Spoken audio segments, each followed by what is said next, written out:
I tried something quite silly the other day. Study one of the most brilliant and technical painters of all time and see if there is a takeaway for us mortals. And guess what? There is, and it has to do with painting lifelike realism and the delicate rendering of the human form. The master we're talking about today is of course William Adolphe Bouguereau, 19th century French painter. And we're pretty lucky because we have a painting treatise written by one of Bouguereau's students that can teach us a lot about his method and how we can use it to achieve delicate skin tones like this. So the first thing we need to know if we want to get in the mind of Bouguereau is we want to see the world as he saw it. And Bouguereau really treated his subjects as though they were tangible sculptures based in natural light. He understood that very crucial thing that light reveals form. So the key takeaway here for us is this: to understand the form, we need to understand the light. So we need to start with this: the classical distribution of lights and shadows on the surface of an object. Let's simplify with a very simple sphere. First, you have the highlight, the brightest point where light hits the surface perpendicularly.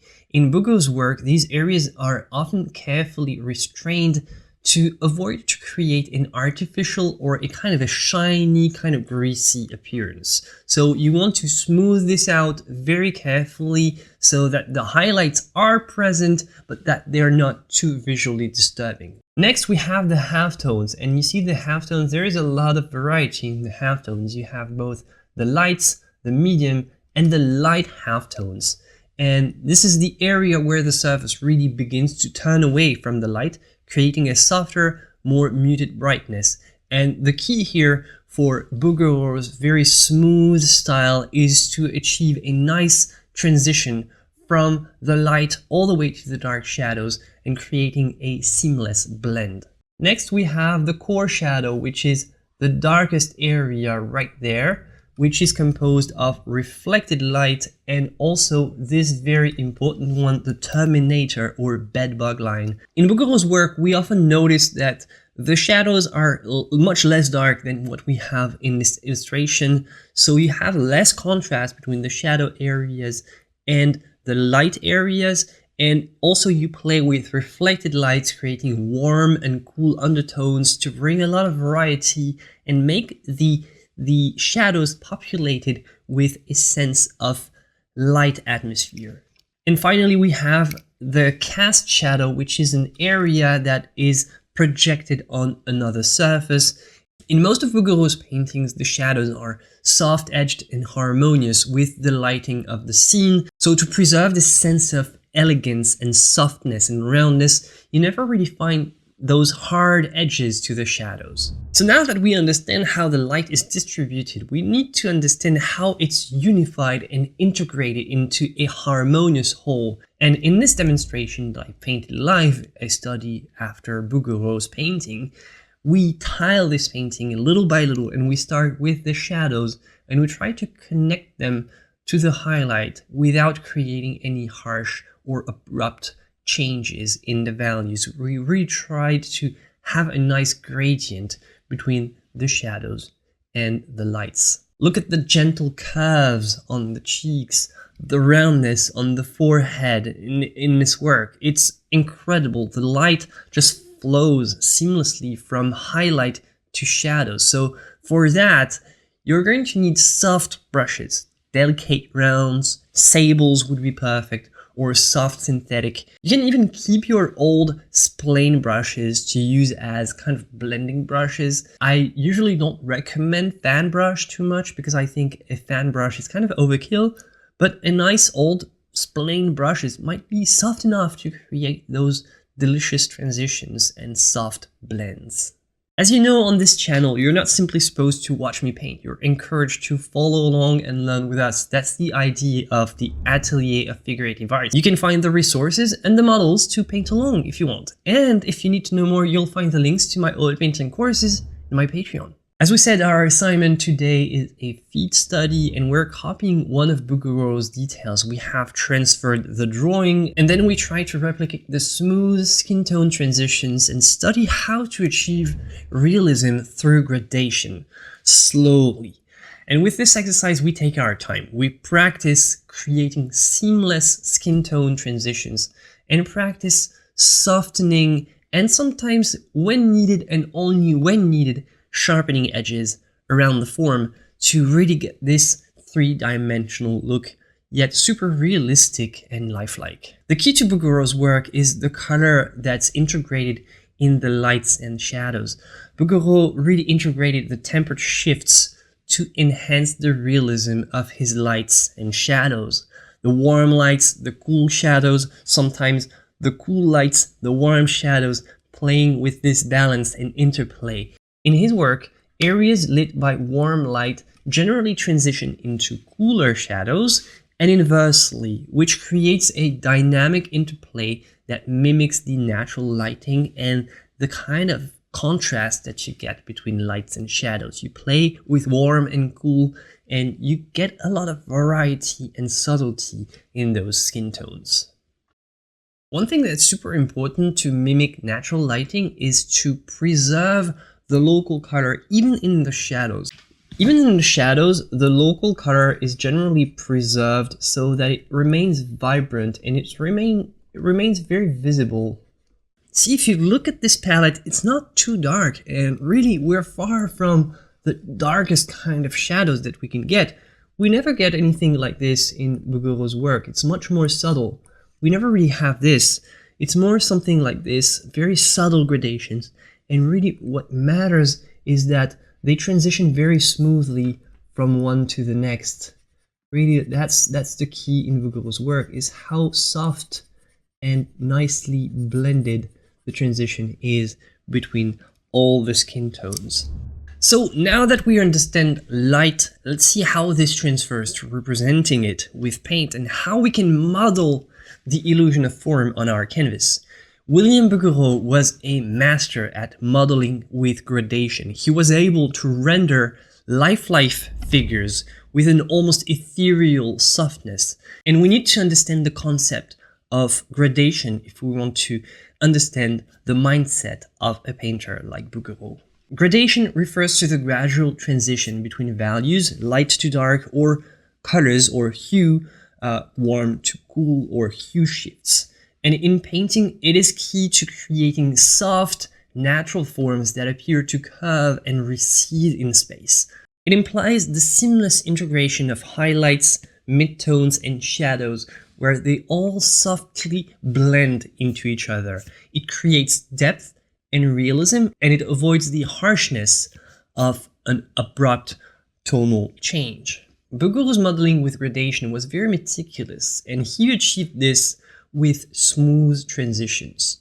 He avoided hard edges unless absolutely necessary. This ensured that the viewer's eye moved naturally across the painting, never distracted by jarring changes or high contrast. He used extremely fine blending techniques with very soft brushes, often layering multiple thin glazes to build up the subtle shifts in tone. And mostly, what matters is the attention to the form here. Every part of his figures, from the curve of a cheek to the folds of a fabric, was modeled as though it was being sculpted. Gradation followed the logic of the three-dimensionality of the form, respecting the planes, the curves of the object. Very importantly as well is how Bouguereau controlled the contrast, carefully controlling the contrast between lights and shadows. Even in areas of high contrast, the transitions were always nuanced with intermediate values, ensuring a lifelike effect and a seamless transition. The eye almost glides over the painting, never distracted by anything harsh. If you're interested in replicating Bouguereau's technique, or at least get something out of it, consider that this softness is the result of several steps, so indirect painting is the way to go. And we know that mostly from a painting treatise titled The Painter in Oil, written by Daniel Burley Parkhurst, a student of Bouguereau. Here's the procedure according to this book. First, preliminaries. There must be made numbers of sketches and drawing to plan the composition. Then, studies. After this, there must be studies made for the drawing of the single figures. Corrections in making these studies and in transferring them to the canvas, corrections are of course often necessary. Then figure studies. So the studies for the various single figures are now made in the nude from the model. So another set of studies. See, we haven't touched the actual painting yet. Transferring. The composition study must now be transferred to the canvas. Next we have the ébauche, which is the French term for what we call underpainting nowadays. An ébauche is a painting which mainly done with body colors, so not a grisaille, blocks in broadly and simply the main masses of a composition. So underpainting with full body color. Then the first painting, the first actual painting layer over the underpainting, where things start to get serious. And then we have the second painting and the third painting. And the idea is that every time you add a new layer, you soften the edges even more and you improve the sense of form. And throughout the entire thing, we blend wet paint with soft brushes to eliminate all the harshness that's unnecessary for us. In Bouguereau's mindset, everything needs to glide from the lights to the darks and integrate the form very nicely and elegantly. Bouguereau's brushstrokes are often invisible, contributing to the illusion of realism. But you don't want to overwork, you really just want to make it seamless and remove all the traces of your hand that are necessary. You want to use soft, dry brushes sometimes to feather the edges where two areas meet and create something harsh, something abrupt. You really want to just blend and integrate the form, and you really want to feather everything. And the genius of Bouguereau is that even with all this smooth transition, it's never overworked, it's never overblended, because you can always recognize the subtle planes that make up for the form. Bouguereau acknowledged that by slightly adjusting the angle of the gradation, he could give his figures a structure without breaking the smoothness. And the secret for achieving a nice sense of form with this smoothness is to employ a nice mix of soft and lost edges and hard edges for areas where you want to bring more focus. So Bouguereau's work has a really nice balance of soft and lost edges and also hard edges where needed, where the eye is supposed to focus, creating really this enhanced three-dimensionality. So key takeaways and traps to avoid if you want to paint with this style. You want to avoid harsh lines. You want to avoid creating sharp artificial divisions between values unless it's strictly necessary for detail or texture or in an area where you really want to bring focus, like around the eyes in the portrait. Next pitfall to avoid is overblending. Be careful not to overblend, which can make the painting look muddy. You always want to maintain the integrity of your colors and values.